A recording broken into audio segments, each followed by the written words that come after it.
صفحہ نمبر 65 آیت نمبر 164 سورۃ آل عمران۔ اعوذ باللہ من الشیطان الرجیم، بسم اللہ الرحمن الرحیم۔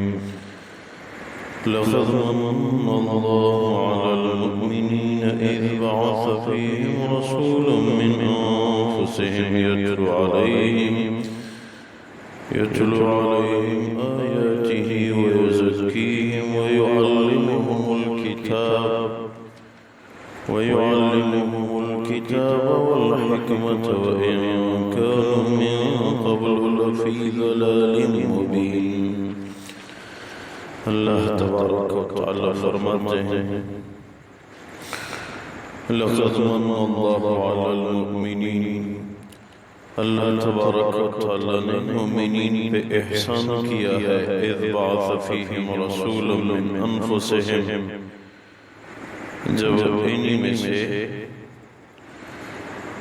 اپنا رسول بھیجا، یتلو علیہم آیاتہ ویزکیہم، جو ان پہ اللہ کی آیات کو تلاوت کرے اور امت کو گناہوں سے پاک کر دے۔ وَيُعَلِّمُهُمُ الْكِتَابَ وَالْحِکْمَةَ، اور ان کو قرآن اور دانائی کی باتیں سکھائیں۔ وَإِن كَانُوا مِن قَبْلُ لَفِي ضَلَالٍ مُبِينٍ، اگرچہ اس سے پہلے یہ لوگ واضح گمراہی میں تھے۔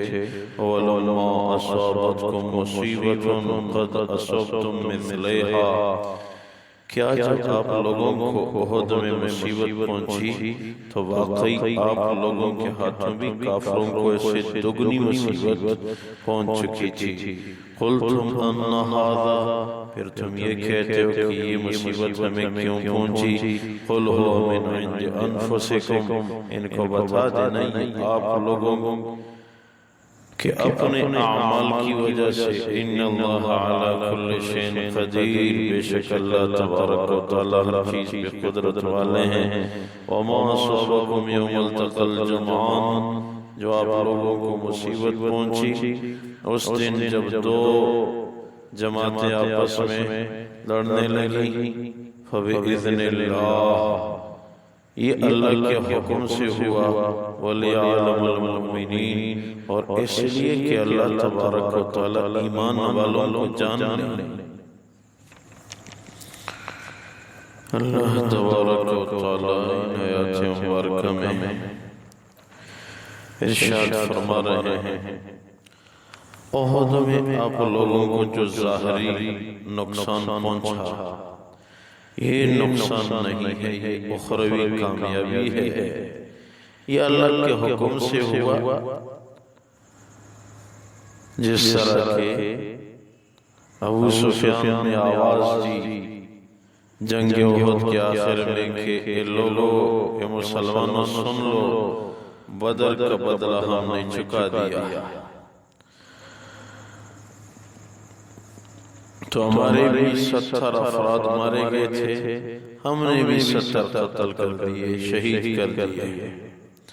تو ہمارے فاروق رضی اللہ تعالیٰ عنہ نے فرمایا نہیں، بہت بڑا فرق ہے، آپ لوگوں کے مقتول دوزخ میں اور ہمارے شہداء جنت میں، بہت بڑا فرق ہے۔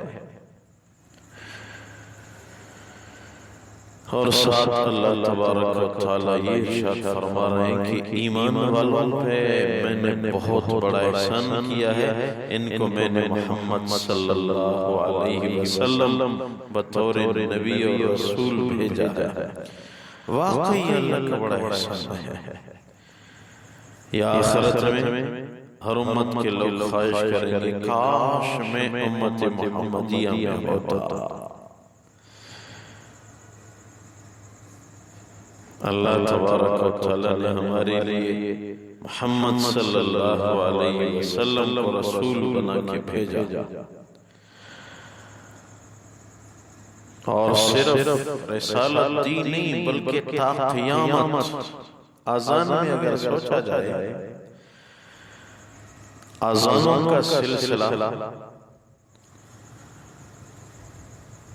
مشرقی دنیا سے جیسی صبح ہو جاتی ہے شروع ہو جاتا ہے، 24 گھنٹوں میں ایسا کوئی لمحہ نہیں ہے جس میں آذان نہ دی جا رہی ہو۔ کوئی لمحہ ایسا نہیں ہے جس میں آذان جاری نہ ہو دنیا میں۔ ہر لمحے یہ آواز آتی ہے، اشہد اللہ الہ الا اللہ، اشہد ان محمد رسول اللہ۔ اللہ تبارک و تعالیٰ نے اپنے نام کے ساتھ اپنے حبیب کا نام متصل رکھا، یہ میرے رسول ہیں، یاد رکھنا۔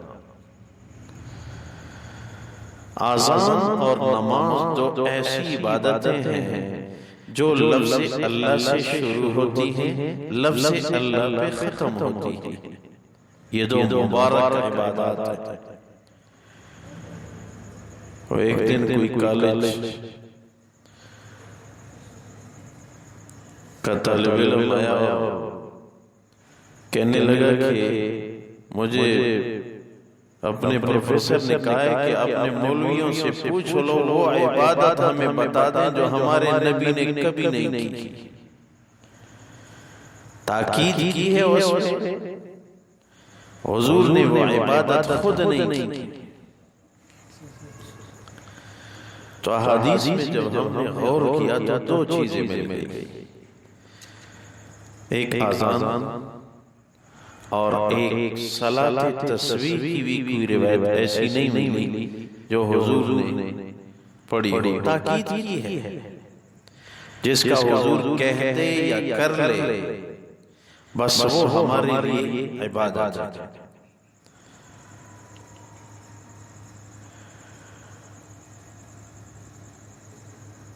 یہ کیوں؟ آذان تو اس لیے کہ اس میں رسالت کی شہادت ہے، اور آدمی کے عہدے کی شہادت امت کے لوگ دیں تو زیادہ اچھا لگتا ہے۔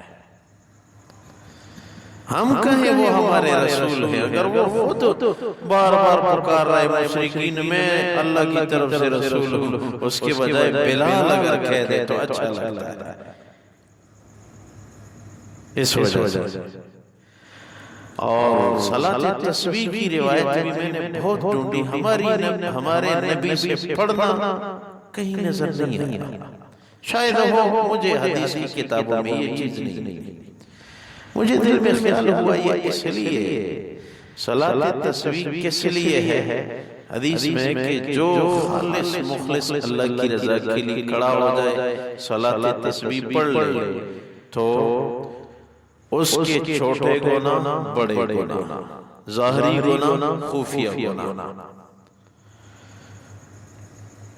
یہ تمام کے تمام ایک حدیث میں کہ اگر آدمی کے گناہ اتنے ہوں کہ زمین و آسمان کے درمیان پوری خلا کو بھر دے، اتنے گناہ ہوں، اخلاص کے ساتھ کھڑا ہو جائے، صلاۃ تسبیح پڑھے تو اس کے تمام گناہ معاف ہو جاتے ہیں۔ حضور کی مبارک ذات نے تاکید کی ہے، اپنے چچا کو بار بار ارشاد فرمایا، پھر امت کو مخاطب کیا، روزانہ پڑھو، نہیں تو ہفتے میں پڑھو، نہیں تو مہینے میں پڑھو، نہیں تو سال میں پڑھو، نہ ہو تو زندگی میں تو ایک دفعہ ضرور پڑھنا۔ تو مجھے جو خیال ہوا وہ یہ کہ ہمارے نبی کے تو گناہ تھے ہی نہیں، ہمارے نبی کے تو گناہ نہیں ہیں، وہ تو معصوم ہیں، تمام انبیاء معصوم ہیں، انبیاء سے گناہ صادر ہی نہیں ہوئے۔ یہ جو عوام کہتے ہیں نا ایک گناہ تو آدم علیہ السلام سے بھی ہوا، اللہ نے معاف کیا، آپ مجھے کیوں معاف نہیں کرتے؟ نہیں جی، آدم علیہ السلام سے ایک گناہ ہوا، یہ جملہ کہنا خود گناہ ہے۔ ہمارا عقیدہ کیا ہے؟ انبیاء معصوم ہیں، ان سے گناہ کوئی نہیں ہوا، کیونکہ گناہ کی تعریف کیا ہے؟ جس کے اندر 3 شرائط ہو وہ گناہ ہے۔ نمبر 1 وہ کام شرعاً ناجائز ہو، نمبر 2 اس کام کے شرعاً ناجائز ہونے کا علم بھی اس بندے کو ہو، نمبر 3 وہ کام قصداً صادر ہو، نہ کہ بھول کر کسی نے روزے میں پانی پیا، کیا یہ گناہ ہے؟ نہیں، تو اس میں تو یہ شرائط موجود نہیں تھی، اس لیے وہ گناہ نہیں ہے۔ بھول کر ایک کام ہوا، اس کو گناہ کہنا ہی گناہ ہے۔ تو اللہ نے بہت بڑا احسان کیا کہ قرآن میں اعلان فرمائے، ایمان والوں میں نے آپ لوگوں پہ بڑا احسان کیا، میں نے محمد جیسا رسول آپ لوگوں کو دیا ہے۔ جتنا بھی شکر کیا جائے کم ہے۔ انجیل کا ذکر ہماری کتابوں میں ہے، تورات کا ذکر ہے، زبور کا بھی ذکر آتا ہے۔ کسی کتاب میں ہم نے یہ نہیں دیکھا کہ اس کتاب کی 3 سطریں پڑھ کے پوری کتاب یا 3 پاروں کا ثواب ملے گا، ایسی کوئی بات نہیں۔ یہ ہمارے نبی کی خاصیت ہے کہ اس کی کتاب میں سورہ اخلاص کی تلاوت جس نے کی تو اس کو 10 پاروں کی تلاوت کا ثواب ملا۔ ایک روایت میں قرآن کی 1/4 حصے کی تلاوت کا ثواب مل گیا۔ جس نے سورہ یاسین کی تلاوت کی 10 دفعہ قرآن شریف کی تلاوت کرنے کا ثواب مل گیا۔ جس نے سورہ زلزال کی تلاوت کی، اذا زلزلت الارض زلزالها واخرجت الارض اثقالها الی آخری، اس کو 15 پارے تلاوت کرنے کا ثواب مل گیا۔